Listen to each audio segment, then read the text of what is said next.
22 जनवरी 2024 ये दिन था अयोध्या में भगवान श्री राम की मूर्ति का प्राण प्रतिष्ठा का। राम मंदिर के निर्माण से करोड़ों लोगों के रिलीजियस सेंटिमेंट्स जुड़े हैं, पर आप में से कई लोग राम मंदिर बनने के पीछे की हिस्ट्री को नहीं जानते। तो आज आपको इस वीडियो से भगवान श्री राम के इस भव्य मंदिर के संघर्ष का पता चलेगा। रामलला हम आएंगे, मंदिर वही बनाएंगे।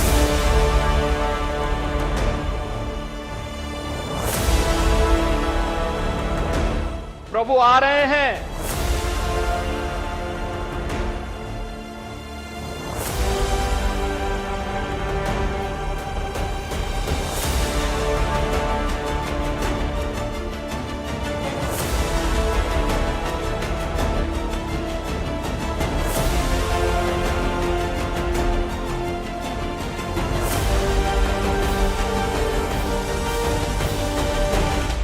अयोध्या सराव नदी के किनारे बसा हुआ एक छोटा सा नगर है जो इंडिया की धार्मिक परंपराओं से लेकर पॉलिटिकल मुद्दों के बीच घिरा हुआ रहा है। अयोध्या मूल रूप से मंदिरों का शहर रहा है और यही है हिंदुओं के आराध्य श्री राम की जन्मभूमि। कहा जाता है कि अयोध्या नगरी को भगवान श्री राम के पूर्वज सूर्यपुत्र विवासवान के द्वारा बसाया गया था। जब भगवान श्री राम ने जल समाधि ली तो अयोध्या कुछ समय के लिए उजाड़ हो गई, लेकिन फिर भगवान श्री राम के पुत्र कुश ने फिर से अयोध्या नगरी का निर्माण करवाया और सूर्य वंश की अगली 44 पीढ़ियों तक इस नगरी का अस्तित्व चरम पर रहा। इसके बाद महाभारत के युद्ध के बाद अयोध्या का फिर से उजाड़ हो गया। अयोध्या नगरी और श्री राम मंदिर को एक बार नहीं बल्कि कई बार अटैक्स का सामना करना पड़ा। अयोध्या को बर्बाद करने के लिए मुगलों द्वारा कई अभियान भी चलाए गए। हम सब जानते हैं कि बाबर ने 1528 में अयोध्या में भगवान श्री राम मंदिर गिरवाकर वहाँ मस्जिद का निर्माण करवाया, जिसे बाद में बाबरी मस्जिद के नाम से जानने लगा। इसके बाद 150 सालों तक ऐसा ही चलता रहा और मुगल शासन पीक पर रहा। फिर 1717 में जयपुर के राजा जय सिंह कोशिश करते हैं कि मस्जिद और उसकी आसपास की जगह उनको मिल जाए,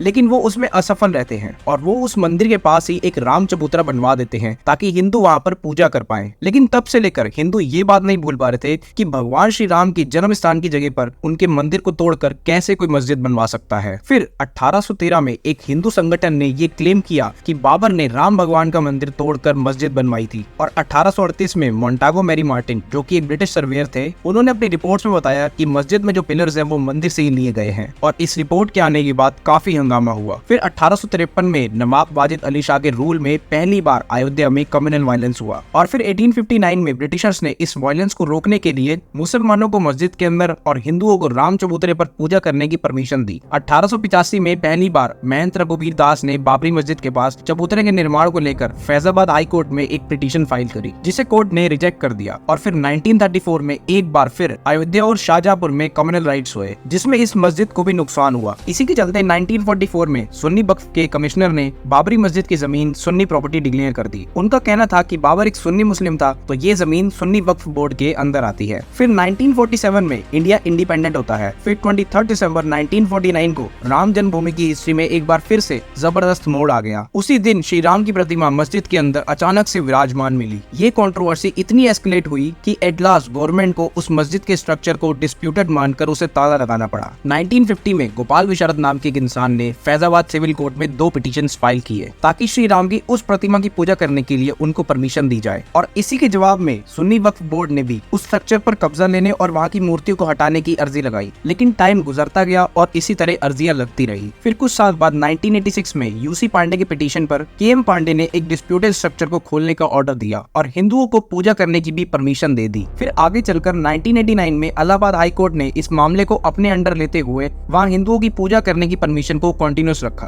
और फिर आता है वो दिन जब 6 दिसंबर 1992 को 2 लाख लोग अयोध्या पहुंचते हैं। उस time PV Narasimha Rao India के प्राइम मिनिस्टर थे। उस दिन पहले लोगों द्वारा मस्जिद का एक डोम गिराया गया, फिर दूसरा और शाम होने तक तीनों डोम्स को गिरा दिया गया, जिसके बाद यूपी में प्रेसिडेंट रूल लगा दिया गया और कल्याण सिंह, जो उस टाइम यूपी के चीफ मिनिस्टर थे, उन्होंने अपनी पद से इस्तीफा दे दिया। उसके बाद दंगे हुए जिसमें करीब 2000 लोगों ने अपनी जानें गंवा दी। इसके 7 साल बाद तक कोर्ट में इस मामले को लेकर शांति छाई रही। लेकिन फिर 90s में बीजेपी के फिर से पावर में आने के बाद फिर से हिंदू ग्रुप्स एक्टिव हो गए और फिर एएसआई यानी आर्कियोलॉजिकल सर्वे ऑफ इंडिया को इन्वेस्टिगेट करने के लिए कहा गया ताकि पता लगाया जा सके कि वहाँ पहले क्या था। और एएसआई ने अपनी रिपोर्ट्स में कहा कि जिस जगह मस्जिद है उसके नीचे मिले रिमेन से ये क्लियर है कि वहाँ एक पहले मंदिर हुआ करता था। एएसआई की ये रिपोर्ट ऐसा पहला साइंटिफिक फैक्ट था जिससे पता चल सकता था कि उस स्ट्रक्चर की रियलिटी क्या है। और फिर एएसआई की रिपोर्ट के बेसिस पे उस जमीन को राम जन्मभूमि ट्रस्ट, निर्मोही अखाड़ा और सुन्नी वक्फ बोर्ड कोर्ट में बराबर में बांट दिया गया। मगर ये तीनों ग्रुप्स कोर्ट के इस फैसले से सहमत नहीं थे, जिसके बाद ये मामला 2011 में सुप्रीम कोर्ट पहुंचता है। मगर वहाँ भी 7 साल तक उस पर कोई सुनवाई नहीं होती। लेकिन फिर उसके बाद सुप्रीम कोर्ट इस केस से जुड़े सब डॉक्यूमेंट्स की स्टडी करता है और फिर अगस्त 2019 में इस केस से जुड़े सभी पक्षों की सुनवाई होती है और फिर नवंबर 2019 में सुप्रीम कोर्ट ये फैसला सुनाती है कि डिस्प्यूटेड जमीन राम जन्मभूमि ट्रस्ट को दे दी जाएगी। उसके बाद 5 जनवरी 2020 को एक ट्रस्ट का गठन होता है और मंदिर की कंस्ट्रक्शन शुरू होती है। तो दोस्तों, अब 1528 में राम मंदिर गिराने के 492 सालों बाद उसी अयोध्या में भगवान श्री राम की जन्मभूमि पर फिर से उनके मंदिर का निर्माण खत्म हुआ है और 22 जनवरी को इनॉग्रेट भी किया गया है। सो आई होप राम मंदिर को बनाने की ये स्ट्रगल भरी कहानी आप तक जरूर पहुंची होगी और आप समझे होंगे कि भगवान श्री राम के मंदिर को बनाने में कितने लोगों का योगदान है। जय श्री राम।